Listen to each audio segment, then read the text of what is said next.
Hello students, cost accounting की MCQ की इस सीरीज प्रैक्टिस में आप सभी लोगों का बहुत बहुत स्वागत है। ये क्वेश्चंस थोड़े से सॉल्व करने वाले प्रैक्टिकल न्यूमेरिकल जिन्हें कहते हैं वो ज़्यादा हो सकते हैं, क्योंकि थ्योरी का पोर्शन तो आपको कभी भी किसी भी कहीं भी बुक पे इजीली अवेलेबल हो जाता है। यहाँ पर जो क्वेश्चंस लिए गए हैं वो मोस्टली आए हुए कॉम्पिटिटिव एग्जामिनेशन के हैं और प्रीवियस ईयर यूनिवर्सिटी के हैं। तो वो लोग जो इसकी प्रैक्टिस करना चाहते हैं, विश्वास करिए वीडियो खत्म होने के बाद में आपको काफ़ी अच्छा एक्सपीरियंस रहेगा। इस तरफ यहाँ पर मैं क्वेश्चंस लेता चलूँगा और इधर की तरफ जैसे आप देख रहे हैं यहाँ पर इसका सॉल्यूशन हम लोग कंटिन्यू करेंगे।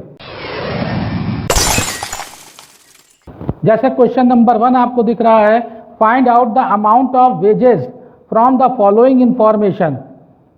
Total cost of production 500, work cost is 80% of cost of production, work on cost is 150% of office on cost, material consumed is 25% of wages। अब यहाँ पर क्वेश्चन में जो बच्चों को दिक्कत है वो सबसे पहले समझिएगा। गिवन है total cost of production, work cost और work on cost, office cost, office on cost. तो जब ऐसा कंडीशन का क्वेश्चन हो तो इसके लिए मैंने ऑलरेडी ये एक फॉर्मेट डेवलप कर रखा है जो कि सिंपल कॉस्ट शीट का है, ताकि आपका कम समय लगे। हम इसको फिल करके देखते हैं कि ये कैसे सॉल्व किया जाएगा। तो इस हालत में टोटल कॉस्ट ऑफ प्रोडक्शन आपके पास गिवन है 500, तो फॉर्मेट हमको आना चाहिए। सर अगर हमको ये फॉर्मेट नहीं आता तो क्या हम नहीं कर सकते? बेटा नहीं कर सकते। तो ये बेसिक फॉर्मेट है, इसको आना ही चाहिए, उसके बाद में आप इसमें कंटेंट को यूज़ करोगे। तो कॉस्ट ऑफ प्रोडक्शन गिवन है आपके पास 500 सबसे पहले। तो इस फॉर्मेट में पता है कि जो कॉस्ट ऑफ प्रोडक्शन है हमारी उसको ही हम सबसे लास्ट में ले रहे हैं। क्वेश्चन में कॉस्ट ऑफ प्रोडक्शन से ही हम स्टार्टिंग करेंगे। This is your cost of production. After then given है work cost is 80% of cost of production. अब जो हमारी वर्क कॉस्ट है, वर्क कॉस्ट का मतलब क्या हुआ? फैक्ट्री कॉस्ट हुआ। तो यहाँ पर फॉर्मेट के थ्रू देखें तो ये फैक्ट्री कॉस्ट है और इस फैक्ट्री कॉस्ट की बात कितनी हो रही है? ये है हमारी 80% ऑफ कॉस्ट ऑफ प्रोडक्शन। तो इसको हम ले लेंगे 80% ऑफ कॉस्ट ऑफ प्रोडक्शन। बेटा कितना था? 500। इसका ये वैल्यू 400 डायरेक्टली यहाँ पर ली जा सकती है कि नहीं ली जा सकती? एक वैल्यू हो गई। सर बच्चे कह रहे हैं कि एक बार जो है जरा फॉर्मेट देख लिया जाए। तो फॉर्मेट बेटा वही है कॉस्ट शीट का कि जो प्राइम कॉस्ट से शुरू है। मींस इनिशियल लेवल पर आप देखें material consume, direct wages, direct expenses भी होते हैं मगर एक्सपेंसेस नहीं था, तो डायरेक्ट वाले सारे पार्ट जो हैं वो प्राइम कॉस्ट का पार्ट है। प्राइम कॉस्ट हम लोग ऐड करेंगे फैक्ट्री ओवरहेड। तो चाहे इसको आप फैक्ट्री ओवरहेड बोलें या आप इसको वर्क ऑन कॉस्ट बोलें, दोनों का मतलब एक ही होता है। इस तरह आप पहुंचते हैं फैक्ट्री कॉस्ट पे। फिर आप इसमें ऑफिस ओवरहेड ऐड करते हो, तो चाहे इसको आप ऑफिस ओवरहेड बोलो या फिर ऑफिस ऑन कॉस्ट। तो यहाँ क्वेश्चन में जहाँ जहाँ ऑफिस ऑन कॉस्ट लिखा है तो उसका मतलब है कि वो ऑफिस ओवरहेड की तरफ इशारा कर रहा है। जहाँ जहाँ वर्क ऑन कॉस्ट लिखा है उसका मतलब है कि फैक्ट्री ओवरहेड की तरफ इशारा कर रहा है। देन हम ऑफिस ऑन कॉस्ट लेने के बाद हम ऑफिस कॉस्ट पर आ जाते हैं। ऑफिस कॉस्ट के बाद में और कोई कॉस्ट दे नहीं रखी है, तो यही यहाँ पर कॉस्ट ऑफ प्रोडक्शन बन जाता है। ये हो गया आपका basic intro of the format. अब हम वापस क्वेश्चन में आते हैं। हम लोग फैक्ट्री कॉस्ट तक पहुंच चुके हैं, क्योंकि क्वेश्चन में लिखा हुआ है वर्क कॉस्ट। वर्क कॉस्ट का दूसरा नाम है फैक्ट्री कॉस्ट, जैसा यहाँ पर दे रखा है। Then work on cost is 150%। तो सबसे पहले वर्क ऑन कॉस्ट को पहचानिए। वर्क ऑन कॉस्ट का मतलब मैंने क्या बताया? Work overhead. तो हम इसकी बात कर रहे हैं, इसकी वर्क ऑन कॉस्ट मतलब वर्क ओवरहेड की हम लोग बात कर रहे हैं। ये वर्क ओवरहेड जो है वो 150% है, वो भी किसका? Office on cost. तो ऑफिस ऑन कॉस्ट का मतलब है ऑफिस ओवरहेड, मींस ये डायरेक्टली लिंक किसके ऊपर है? इसके ऊपर। तो क्या सर हम इसको डायरेक्ट नहीं लिख सकते? नहीं निकाल सकते। इसके लिए जरूरी है कि पैसे आप पहले आपका ऑफिस ओवरहेड आए, या आप कह सकते हो पहले ऑफिस ऑन कॉस्ट आए। तो ये सर ये तो बड़ा आसान है, डिफरेंस ले लें। यस, ये बड़ा आसान है, इसको आप ले लीजिए 100। This is difference means balancing figure. अब हमारा बैलेंसिंग फिगर 100 आ जाता है। ये हो गया आसान सा पार्ट। अब हम आते हैं फैक्ट्री ओवरहेड निकालने पर। तो अब फैक्ट्री ओवरहेड देखो क्या गिवन है? 150% ऑफ ऑफिस ऑन कॉस्ट। तो ये कितना है 150% ऑफ इसका 100। तो अब इसको अगर फाइंड कर लें तो ये वैल्यू हमारी हो गई 150। अब हम अगर रिवर्स मोड पे चल रहे हैं, किस पे चल रहे हैं, रिवर्स मोड पे, ये तो ऐड होना है। तो जब हम इसमें रिवर्स मोड पर अगर चल रहे हो तो ऐसी हालत में अब प्राइम कॉस्ट हमारा 250 नहीं आ जाएगा। अरे देखो 500 से 400 पे आए थे, अगर ये 150 है तो रिवर्स मोड पे चल रहे हैं तो प्राइम कॉस्ट हमारा कितना हो गया 250। आफ्टर देन क्वेश्चन लिखा है material consumed is 25% of wages. ध्यान से, यही लॉजिक हर जगह यूज होता है, ध्यान से इसको देखिएगा। क्या लिखा है, मटीरियल कंज्यूम्ड इज 25%। जो मटीरियल कंज्यूम्ड है ये ध्यान से देखिएगा 25% of direct wages.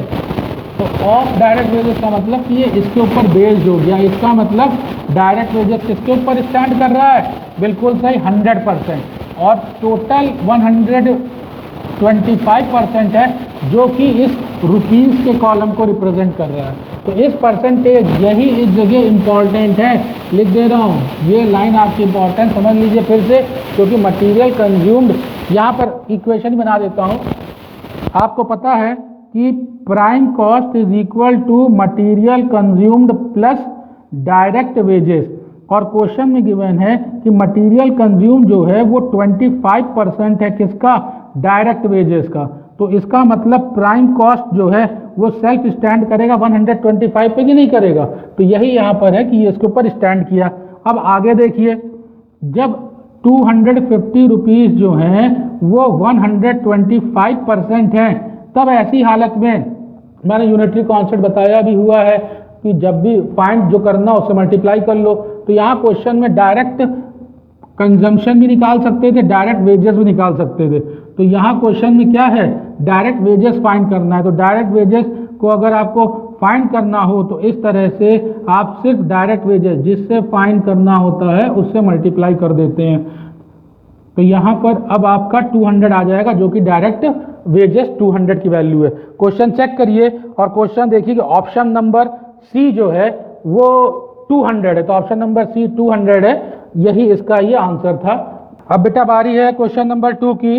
Reorder level is calculated as, option number A है maximum consumption into maximum reorder period, option B minimum consumption into maximum reorder period. तो डायरेक्टली जिनको formula याद होगा वो सीधे ही ऑप्शन नंबर ए को टिक करेंगे, maximum consumption into maximum reorder period. तो मैक्सिमम कंजम्पशन और मैक्सिमम रीऑर्डर पीरियड जो है ये आपका correct option number A answer होगा। नेक्स्ट क्वेश्चन पे आते हैं 3 है which of the following standard is not current standard. Standard जब वेरिएंस की बात हो रही है उसके करंट स्टैंडर्ड के लिए हम बात करेंगे। आइडियल भी होता है, नॉर्मल भी होता है, एक्सपेक्टेड भी होता है, जब बल्कि इनिशियल जो स्टैंडर्ड है वो स्टैंडर्ड का पार्ट नहीं होते हैं। तो इसका ऑप्शन नंबर ए 3 का ए आंसर करेक्ट होगा। Next question number 4, total cost of product is 10,000, 25% profit on selling price. यहाँ पर 25% सेलिंग प्राइस है, प्रॉफिट जो निकाला गया है 10,000 का। तो ये डायरेक्टली जो स्टूडेंट्स इसका 2,500 आंसर निकालते हैं, मैं फिर से बोल रहा हूँ, डायरेक्टली 2,500 आंसर निकालते हैं, तो वो अब इसका सॉल्यूशन थोड़ा ध्यान से देख लीजिए। मुझे लगता है कि यहाँ पर आपको समझने की ज़रूरत है। बेटा जब ये क्वेश्चन परसेंट के ऊपर बेस्ड होते हैं तो ये परसेंट 2 तरीके के बेस पर होता है, और इसके साथ वर्ड यूज होता है ऑन, या फिर इसके साथ वर्ड यूज ऑफ भी हो सकता है। तो ऑन भी यूज हो सकता है, ऑफ भी यूज हो सकता है। ऑन या ऑफ लगा हुआ होता है कॉस्ट के साथ में, या फिर लगा हुआ होता है सेलिंग प्राइस के साथ में। जिस समय ऑन के साथ कॉस्ट लगा हुआ हो, मतलब जिस समय क्वेश्चन में क्या लिखा हो, ऑन कॉस्ट लिखा हो, तो इक्वेशन में हम इसको 100 की फिगर लेते हैं। अगर क्वेश्चन में ऑन सेलिंग प्राइस लगा है तो इक्वेशन में हम इसको 100 की फिगर लेते हैं। यहाँ क्वेश्चन में जब 25% गिवन है तो देखो क्या गिवन था, on selling price, 25% on selling price. तो इसका मतलब ये क्वेश्चन इसकी बात कर रहा है, किसकी, ऑन सेलिंग प्राइस की। सर ये इक्वेशन आप बार बार बोल रहे हो, ये क्या है इसको समझो। जो इक्वेशन है वो है cost plus profit is equal to selling price. इसी ही इक्वेशन में पुट करना है। तो मैंने क्या बोला कि यहाँ पर हम जो इक्वेशन है उसमें अगर ऑन सेलिंग प्राइस है तो सेलिंग प्राइस को हम क्या ले लेंगे 100, परसेंटेज कितना दे रखा था 25, तो कॉस्ट हमारी बैलेंसिंग जो है 75 नहीं आ जाएगी। इस तरीके से आप बैलेंसिंग 75 निकाले, 100 माइनस 25, 75 की फिगर आ गई। अब वैल्यू कैसे निकालनी है वो देखो, क्वेश्चन में क्या लिखा हुआ है, क्वेश्चन में कॉस्ट गिवन है कितनी 10,000। तो अगर ऐसी कंडीशन है कॉस्ट, तो जिसका अमाउंट गिवन हुआ हो कॉस्ट कितना है 10,000, मैं क्या कह रहा हूँ जिसका अमाउंट गिवन हो हमेशा उसको उसी की परसेंटेज से डिवाइड कर दीजिए। किससे डिवाइड कर दीजिए 75 से, और जो आपको फाइंड करना हो उससे मल्टीप्लाई कर दीजिए। क्वेश्चन क्या कह रहा है कि आप प्रॉफिट, देखो ना प्रॉफिट निकालने को बोल रहा है, तो प्रॉफिट की परसेंटेज से मल्टीप्लाई करेंगे तो ये आ जाएगा 3,333। ये हो गया आपका आंसर। तो जो लोग 2,500 निकाल करके बैठे थे वो समझ लें कि ऑप्शन नंबर सी वो यहां पर करेक्ट है, 3,333। अब बेटा यही क्वेश्चन, यही सेम क्वेश्चन, क्योंकि आप सीख रहे हैं ना, तो अगर यही सेम क्वेश्चन ऐसे लग के आ जाता, क्या लिखा होता 25% प्रॉफिट ऑन कॉस्ट। अगर ये लग करके आता क्वेश्चन, क्या लग के आता 25% ऑन प्रॉफिट ऑन कॉस्ट, बस जरा चेंज होता, सेल्स की जगह कॉस्ट लगा देते, तब ये क्वेश्चन कैसे सॉल्व होता। तब इसका जो इक्वेशन फिर यही होती, cost plus profit is equal to selling price. क्या बताया, जिसके ऊपर ऑन लगे उसको क्या ले लो 100 ले लो, परसेंटेज ये 25 ही है गिवन, तो टोटल 125। सर फिर वैल्यू कैसे आएगी, तो मैंने क्या बताया, जो अमाउंट गिवन हो, कॉस्ट का अमाउंट गिवन है तो उसको कॉस्ट की परसेंटेज से डिवाइड करो। सर कॉस्ट की परसेंटेज, हाँ बेटा इक्वेशन में देखो ना कॉस्ट की परसेंटेज 100 आई है। सर पहले तो 75 थी, यही तो तुमको सीखना है कि पिछली वाली इक्वेशन में इसकी परसेंटेज 75 थी, क्योंकि जब वो प्रॉफिट ऑन सेल था, प्रॉफिट ऑन कॉस्ट है तो इक्वेशन 100 हो गई। इस हालत में आप इसके ऊपर 25 निकालोगे तब आंसर आएगा 2,500। तो 2,500 कब आता है, 2,500 तब सही है कब, जब प्रॉफिट ऑन कॉस्ट था। प्रॉफिट ऑन सेलिंग प्राइस का correct answer 3,333। Next question number 5, calculate the prime cost from the following information. Simple सा सीधे सीधे आपके सामने लिखा है, direct material purchase, direct material consumed. यहाँ पर जो कंफ्यूजन रहती है बच्चों को वो यही है कि परचेज भी दे रखा है और कंज्यूम भी दे रखा है। तो बच्चों बेटा ध्यान दीजिए, जो कंजम्पशन है वो हमारा फैमिली फिगर है, फैमिली हेड कैसे है, डायरेक्ट मटेरियल कंज्यूम्ड। अगर क्वेश्चन में कंज्यूम्ड ही दे रखा है तो कंज्यूम कब आता है, जिस समय हम ओपनिंग स्टॉक ऑफ मटेरियल लेते हैं प्लस परचेजेस ऑफ मटेरियल लेते हैं और उसमें माइनस करते हैं what, closing stock of raw material. तो ये opening stock of raw material हो गया, परचेजेस ऑफ रॉ मटेरियल हो गया, माइनस करते हैं तब हमें मिलता है कंजम्पशन ऑफ रॉ मटेरियल, ये हमें मिलता है। तो यहाँ क्वेश्चन में आपके पास कंजम्पशन गिवन है और साथ में आपके पास परचेजेस भी गिवन है, ये भी गिवन है, दोनों आइटम आपके पास गिवन है। बच्चा यहाँ पे कंफ्यूज्ड हो जाता है और दोनों को लेकर ट्रीट करेगा। जब आपके पास फैमिली हेड बेटा गिवन हो तो आपको अंदर के आइटम को नहीं लेना है, मतलब सही बेवकूफ़ बनाने के लिए दिया है, आपको कंफ्यूज करने के लिए दिया है। इस फिगर को नहीं लेनी, आप कंजम्पशन से ही स्टार्ट करोगे। तो कंजम्पशन की वैल्यू दे रखी है, मटेरियल कंज्यूम्ड इज 90,000, परचेजेस को आपको नहीं लेना, एक कंजम्पशन हो गया। फिर डायरेक्ट लेबर और डायरेक्ट एक्सपेंसेस सीधे सीधे दे रखे हैं, डायरेक्ट लेबर और डायरेक्ट एक्सपेंसेस 20,000, ये टोटल वैल्यू हुई 1,70,000। तो देखिए ऑप्शन नंबर सी 1,70,000 ये इसका करेक्ट आंसर रहेगा। Next question number 6, responsibility centre can be categorised into. Responsibility centre पहले समझ लीजिए, जिसको बेस बनाया जाएगा, जिसके बेस पर, जिस पॉइंट के बेस पे कैलकुलेशंस करी जाएगी, क्वेश्चंस उसी से पुट किया जाएगा हेड से। अगर स्टैंडर्ड मैच नहीं करता है स्टैंडर्ड से रिजल्ट, कोई वेरिएंस आता है और उसी की रिस्पॉन्सिबिलिटी है कि हमें स्टैंडर्ड के डेटा तक पहुंचे, ये रिस्पॉन्सिबिलिटी सेंटर। तो रिस्पॉन्सिबिलिटी सेंटर स्पेसिफिक कॉस्ट के ऊपर भी हो सकता है, प्रॉफिट के ऊपर भी हो सकता है। देखिए cost centre only, profit centre only, investment, किसी भी जगह के हेड के लिए आप पॉइंट कवर करने के लिए उसको सेंटर डिक्लेयर कर सकते हो। तो रिस्पॉन्सिबिलिटी स्पेसिफिक सिर्फ प्रॉफिट की नहीं होगी। तो यहां पर ए बी सी तीनों ही है, तो इसका ऑप्शन नंबर डी है, cost centre, profit centre and investment centre. Next question number 7 है, calculate reorder level from the following information. Sir ये तो बड़ा आसान है, क्यों आसान है? आपको पता है कि क्या पता है? आप तुरंत कहोगे सर हमारे लिए ये इजी है क्योंकि हम इसका फॉर्मूला जानते हैं। फॉर्मूला आप क्या करोगे? सर इसका फॉर्मूला पहले भी हो चुका था, हमको पता है। मैक्सिमम जो हमारे पास कंजम्पशन है उसके साथ में हम मल्टीप्लाई कर देंगे किससे? Maximum delivery period. ये फॉर्मूला सर हमको पता है, हम इसको यहाँ पर यूज कर लेंगे। तो ध्यान से बेटा इस जगह पर देखिएगा, क्या आपको सीखना है? अगर पता है तो वेरी गुड। इसके बाद देखिएगा मैक्सिमम कंजम्पशन। तो मैक्सिमम कंजम्पशन जो क्वेश्चन दे रखा है पहले उसकी तरफ ध्यान दीजिए। मैक्सिमम कंजम्पशन जो क्वेश्चन गिवन है वो है 100 से 200 यूनिट्स। यहाँ की अगर हम बात करें तो ये बात कर रहा है 100 से 200 यूनिट्स, ठीक। और इसके साथ में क्वेश्चन लिखा हुआ है, ये यूनिट्स क्या हैं? पर वीक हैं। और मैक्सिमम, तो सर इसमें क्या है? मैक्सिमम लेना है, हम 200 के साथ चले जाएंगे। यस वेरी गुड, बिल्कुल ठीक। अब हम आते हैं मैक्सिमम डिलीवरी पीरियड में। तो मैक्सिमम डिलीवरी पीरियड हमारे पास गिवन है 14 डेज टू 28 डेज। तो इसमें भी sir maximum delivery period question given है, तो ये मैक्सिमम हमारा डिलीवरी पीरियड कितना है? 28 डेज। इस जगह पर अब आसान हो गया, और इस जगह आसान करके हम क्या कर लेंगे? इन दोनों को मल्टीप्लाई कर देते हैं। मीन्स 200 इसकी वैल्यू हो गई और 28 से हम मल्टीप्लाई कर देते हैं। तो कितना हो जाएगा ये? 5600। और जब 5600 होगा और तुरंत ये आपको ऑप्शन दिखाई देगा और 5600 यूनिट्स, आप ऑप्शन नंबर ए टिक कर देंगे। ये करेक्ट आपका आपके हिसाब से हो गया। अब सीखिए ये गलत है, ध्यान समझिएगा कि दिस इज रॉन्ग। क्यों गलत है उसको समझिए।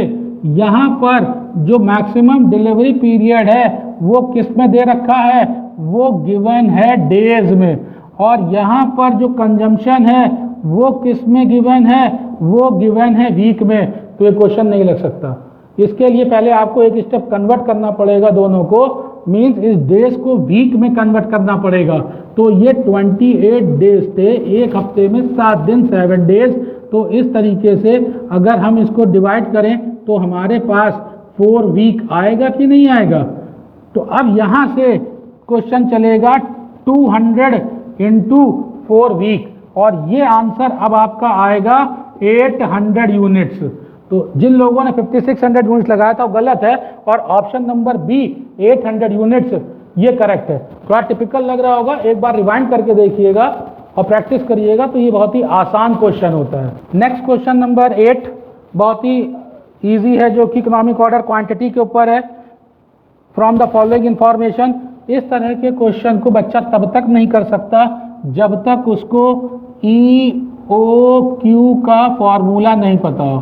तो EQO का फॉर्मूला इकोनॉमिक ऑर्डर क्वांटिटी में 2 इंटू A मतलब एनुअल कंजम्पशन, B जो बोरो कर रहे हैं C। ये एक स्टैंडर्ड बुक में लिखा हुआ होता है, तो ABC याद करना थोड़ा आसान होता है, 2AB divide by C under root के अकॉर्डिंग। अब अलग अलग बुक का अलग अलग है, मगर एनुअल कंजम्पशन और बोरोइंग और कैरिंग कॉस्ट यहाँ पर कैलकुलेट हो जाता है। तो इस क्वेश्चन में 2 है ही है, A फॉर एनुअल। तो क्वेश्चन में देखिए consumption of material per annum, ये पर एनम गिवन है 4400, इसको हम ले लेंगे। आफ्टर देन बोरोइंग मतलब ऑर्डरिंग, ऑर्डर करने की क्वेश्चन में कॉस्ट देखिए, ऑर्डर करने की कॉस्ट दे रखी है 6। After then carrying cost formula है, ये है 8%। तो जब ये 8% है तो चाहे आप इसको 8% लिखो या आप ऐसे लिखो परसेंट की जगह 0.08, तो परसेंट नहीं लगेगा, तब आप इसको ऐसे भी लिख सकते हैं। आफ्टर देन इसको जब हम लोग सॉल्व करते हैं तो डायरेक्टली 2 इंटू 5400 इंटू 6 मीन्स इतना डिवाइडेड बाय 8 और ये रूट पे रहेगा 81, मतलब 8,10,000 और इसका हम डायरेक्टली रूट ले लेते हैं और इसका रूट हमारा आता है 900। तो क्वेश्चन में ऑप्शन चेक करके देखें कि 900 यूनिट्स है या नहीं। यस, 900 यूनिट्स ये आपका आंसर है। Next question number 9, contract completed is 3/4, work certified is half of contract price, cost of 3/4 work is 3 lakh, calculate the cost of uncertified. पहले इसको थोड़ा समझ लेते हैं। ये हमारा एक ओवरऑल कॉन्ट्रैक्ट है। इस कॉन्ट्रैक्ट में से हम इस पोर्शन को अलग कर देते हैं। अगर आप इसको विजुअल वे पे देखें तो ये जो पोर्शन हम इसमें से अलग करके चल रहे हैं ये है हमारा 1/4।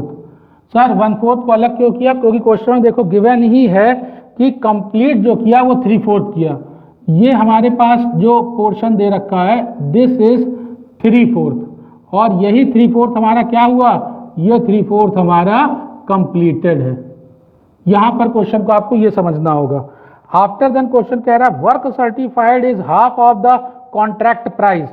अब इसमें से ये ओवरऑल अगर कॉन्ट्रैक्ट है तो यही तो इसका पूरा ओवरऑल कॉन्ट्रैक्ट प्राइस निकल कर आएगा। इसमें से ये क्या कह रहा है कि हाफ जो है वो हमारा हाफ ओवरऑल का हाफ, तो जो ओवरऑल का हाफ है ये हमारा क्या हो गया? यही हमारा वर्क जो है वो सर्टिफाइड हो गया, क्योंकि वर्क हमने इतना किया। इसके लिए अब हम क्या वर्ड यूज कर सकते हैं? This is work certified. तो अगर ये वर्क सर्टिफाइड है, पूरा यहां से लेकर के यहां तक हमने वर्क किया, ये अगर सर्टिफाइड है तो बेटा ये वाला जो पोर्शन बचा वो कौन सा हुआ? बिल्कुल सही आपने कहा कि सर वो अनसर्टिफाइड हुआ। तो अनसर्टिफाइड इसका पोर्शन कितना निकल के आएगा? देखो देखने से लग रहा है कि नहीं कि ये 1/4 है, तो अनसर्टिफाइड वर्क जो है वो 1/4 हो गया। तो सर क्या हमको विजुअल करना पड़ेगा? नहीं, ये आपको समझाने के लिए किया कि हमारा पर्पस पहले क्या होगा कि हम अनसर्टिफाइड 1/4 निकालेंगे। इसको डायरेक्टली सर कैसे निकाल सकते हैं? इसको बेटा हम लोग फॉर्मूले के थ्रू भी निकाल सकते हैं। कैसे?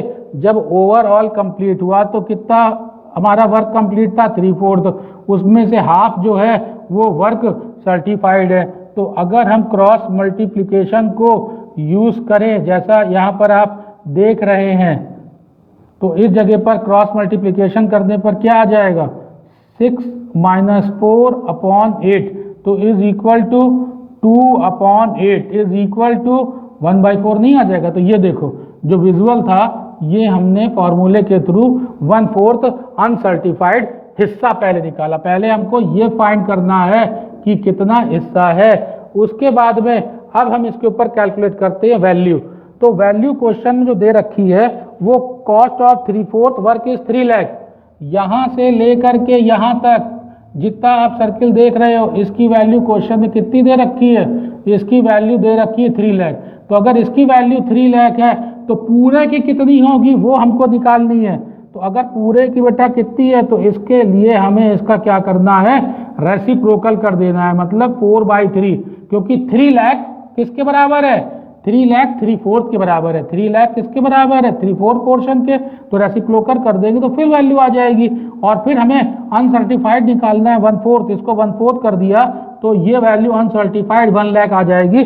देखिए अपना आंसर ऑप्शन नंबर सी, ये 1 लाख आपका करेक्ट आंसर है। एक बार प्रैक्टिस जरूर करिएगा। Next question number 10, a plant sent to site was return as a value of 16,000। क्या कह रहा है?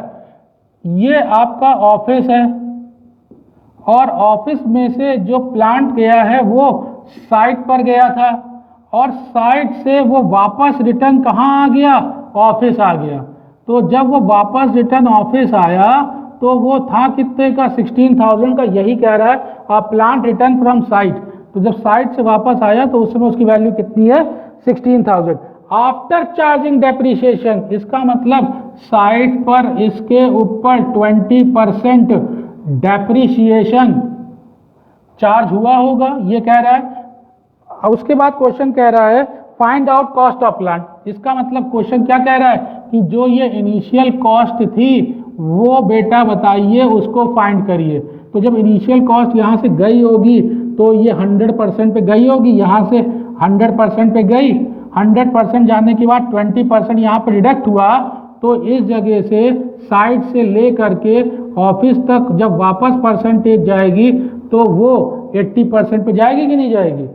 बिल्कुल आसान सा है। तो अब इसकी वैल्यू अगर फाइंड करनी है तब देखिए मैंने क्या बताया, यही बेसिक फॉर्मूला यूनिटरी का जगह यूज होता है, जिसका भी अमाउंट गिवन हो हमेशा उसी की परसेंटेज से मल्टीप्लाई करो और जो फाइंड करना डिवाइड करो और परसेंटेज से उसको मल्टीप्लाई कर दो।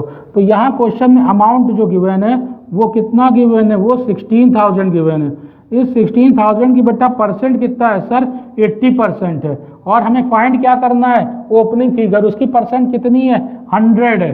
तो अगर हम इसको सॉल्व करें तो ये देखिए इसका आंसर आता है 20,000, और 20,000 आप चेक कर लीजिए, ये है option number D, option number D 20,000, ये आपका करेक्ट आंसर हो गया क्वेश्चन नंबर 10 का।